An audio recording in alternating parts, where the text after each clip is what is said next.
Olá, eu sou Glaucia Nascimento, professora de Língua Portuguesa da UFPE. Esta é a primeira videoaula do componente curricular Metodologia 2 do curso de Licenciatura à Distância em Letras Português. Nesta videoaula nós vamos falar de aspectos mais gerais sobre o ensino de português como língua materna. Então, no componente curricular Metodologia 2, é importante que vocês saibam que a ênfase será no ensino de língua. Vocês terão outros componentes curriculares de metodologia e haverá alguns em que a ênfase vai ser língua portuguesa, ensino de língua materna, e outros em que a ênfase será no ensino de literatura. Bom, antes de discorrer sobre o ensino de língua e sobre a função desse ensino na escola, nós vamos refletir brevemente sobre a função social do ensino. Como vocês podem ver no slide que está aparecendo, a função social do ensino, segundo Zabala, é a de formar para compreender a realidade e intervir nela, o que implica ter que ensinar para a complexidade.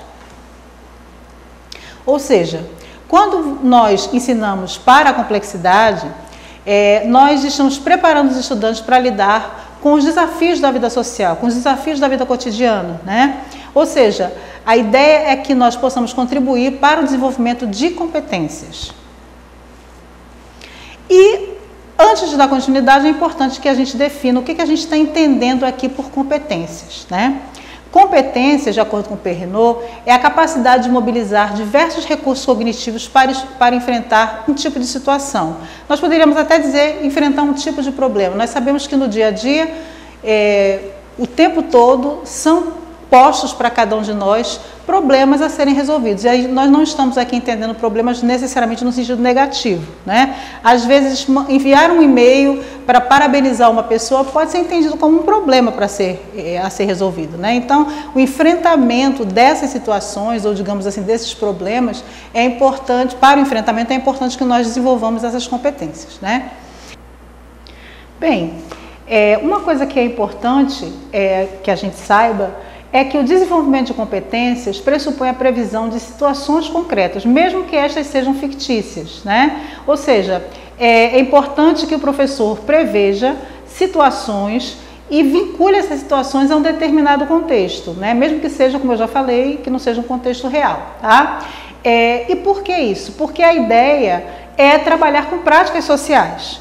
Se você é um professor que deseja desenvolver competências nos seus alunos, você precisa prever essas situações, planejar essas situações para que ele possa atuar, para que ele possa ser agente da resolução desses problemas que eu comentei anteriormente. E quando a gente fala de desenvolver competências, existem diferentes competências, né? Competências de diferentes domínios, de diferentes espaços, mas quando a gente está falando de desenvolver competências no ensino de língua materna, o que a gente está dizendo, né? O que a gente está querendo dizer? A gente está querendo dizer que é importante trabalhar com práticas sociais de uso da língua, certo? Prever essas situações, né? Prever esses contextos e que esses contextos sejam contextos em que o indivíduo seja convocado a fazer uso da língua, seja ela oral, seja ela escrita, ok?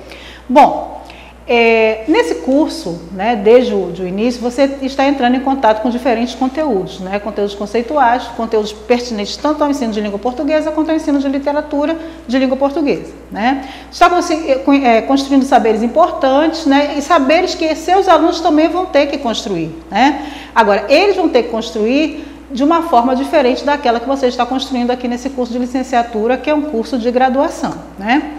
Ou seja, além de construir, né, esses conhecimentos, que são conhecimentos de natureza conceitual, você também vai ter que construir outros tipos de conhecimento, que são conhecimentos ligados ao fazer docente, né? Porque você vai ter que aprender a fazer o que nós chamamos de didatização ou transposição didática.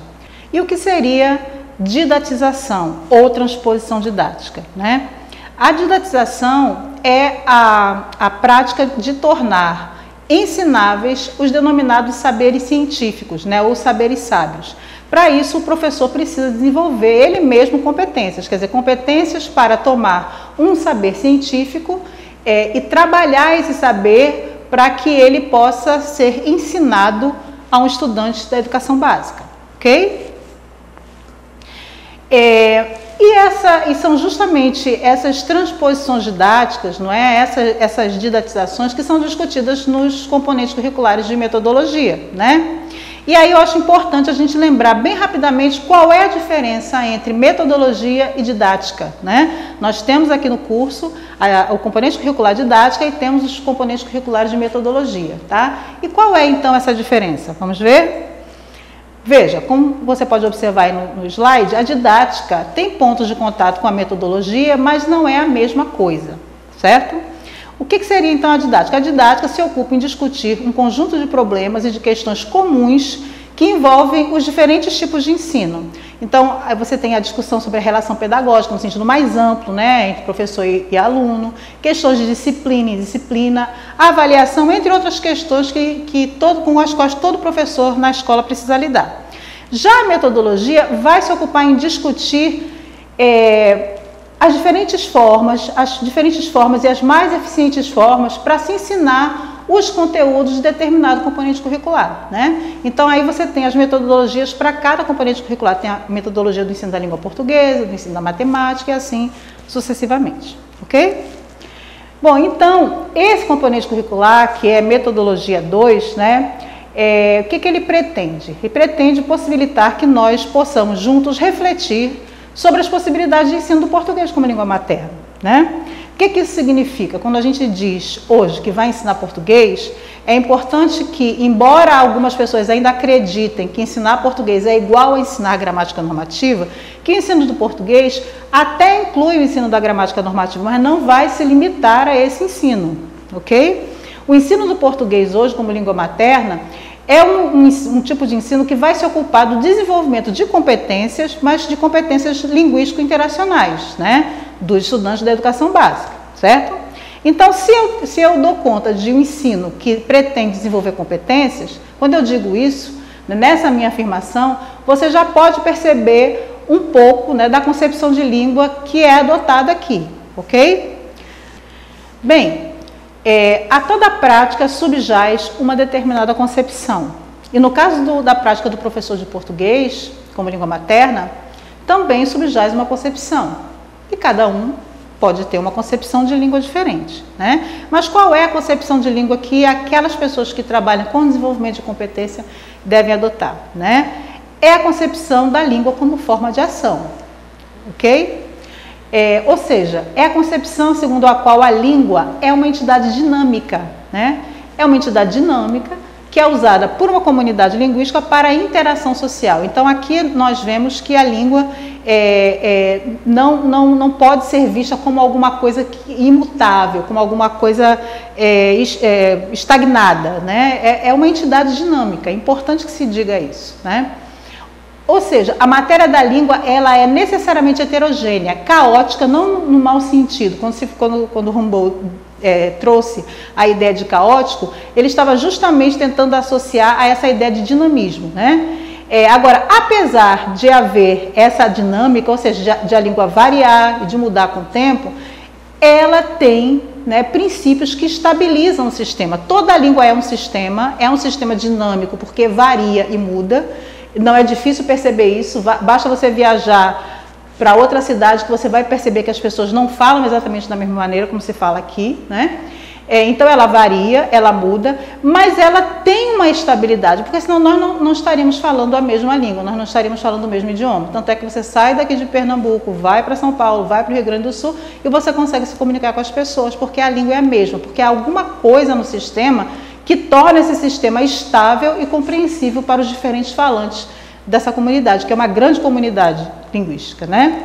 Enfim, então, o que acontece com os sistemas linguísticos, né? Eles combinam essa estabilidade e o caos no sentido de variação e de mudança, ok? Enfim, então, uma língua é usada por determinada comunidade linguística para atender às suas demandas nos diferentes contextos sociais, né? Nós usamos a língua para interagir e para resolver esses problemas cotidianos, essas questões cotidianas, né? E como eu já disse, toda língua natural varia e muda, né? Se o professor adota essa concepção de língua, isso significa, né, que ele pretende implementar um ensino que deve considerar as práticas de linguagem, certo? Para isso, precisa tomar como objeto de ensino a língua em uso. E o que é a língua em uso? Como é que a língua se concretiza? A língua só se concretiza por meio de textos, certo? Textos falados ou textos escritos, mas é por meio dos textos, cada um deles cumprindo alguma função social, que a língua se concretiza, certo? Então, é só fazendo do texto esse objeto de ensino que nós vamos conseguir ajudar os estudantes a desenvolverem essas competências, para que eles possam compreender a realidade e intervir nela, tal como disse Zabala, ok? Então, o texto, isso é muito importante, é preciso frisar, todos os documentos oficiais publicados desde do final do século passado até agora, essa é uma questão que permanece, né? É uma questão que não se discute, que o texto deve ser o centro do trabalho do professor de língua materna, ok? E aí é por meio do estudo dos textos que você vai ajudar o estudante a desenvolver essas competências linguísticas interacionais. Bom, mas especificamente, que competências linguísticas interacionais são essas, né? Você poderia perguntar, né? São competências ligadas aos usos sociais da língua, já falei, né? Ok. Agora, para entender melhor a natureza dessas competências, nós precisamos lembrar, né, que as línguas se concretizam em texto, como eu já falei, né? Em textos que podem ser orais ou escritos, lembrando que os textos escritos apenas nas sociedades em que há escrita, porque ainda existem sociedades ágrafas, sociedades em que não há escrita. Então, nas sociedades em que há escrita, você tem textos orais e textos escritos, né? E essas competências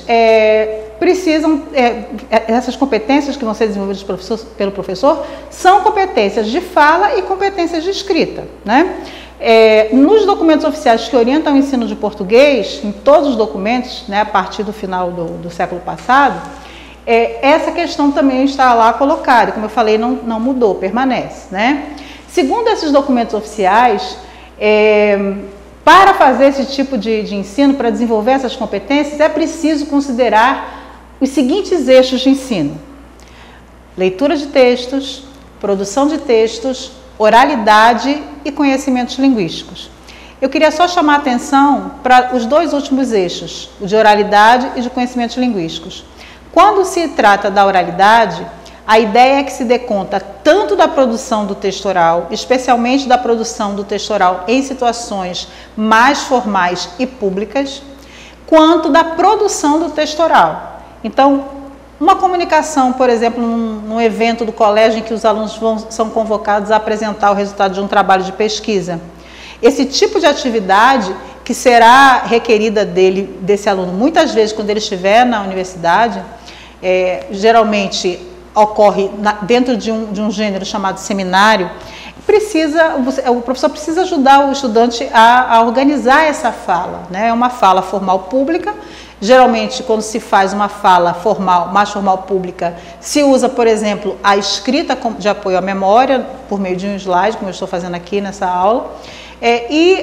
O modo de organizar esse slide, o modo de se colocar em relação à postura, em relação à fala, à articulação das palavras, tudo isso precisa ser conversado, discutido e analisado em gêneros que estão aí circulando socialmente.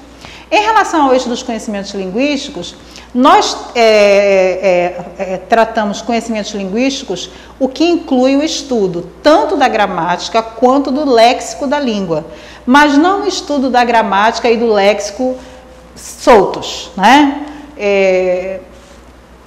A ideia é fazer o estudo daquilo que acontece nos textos, né? Dos modos como essa gramática, como esse léxico aparecem nos textos, porque dependendo do gênero, haverá certamente usos bastante diferentes, e é interessante que o estudante seja convocado a observar, porque de fato, como eu já disse, é no texto que a língua se concretiza, né? A língua não se concretiza em frases isoladas, mas só se concretiza nos textos. Então, nessa disciplina de Metodologia 2 do curso de Letras Português, nós vamos discutir, como eu já falei, essas transposições didáticas, né? Esse movimento de didatização. E vamos, no próximo vídeo, começar a trabalhar com esses eixos de ensino, né? Com cada um dos 4 eixos. Apesar de a gente precisar fazer esse trabalho para poder entender melhor o que a gente precisa fazer quando trabalha com leitura, com produção de texto, com oralidade, com conhecimentos linguísticos, é importante que se diga que o ensino do português como língua materna precisa se organizar de modo a contemplar esses 4 eixos, mas de forma articulada, né? Quer dizer, eu preciso dar conta dessa articulação e não observar essas práticas separadamente, ok? Eu espero que tenha sido clara e, em caso de dúvidas, nós podemos conversar no ambiente virtual. Obrigada.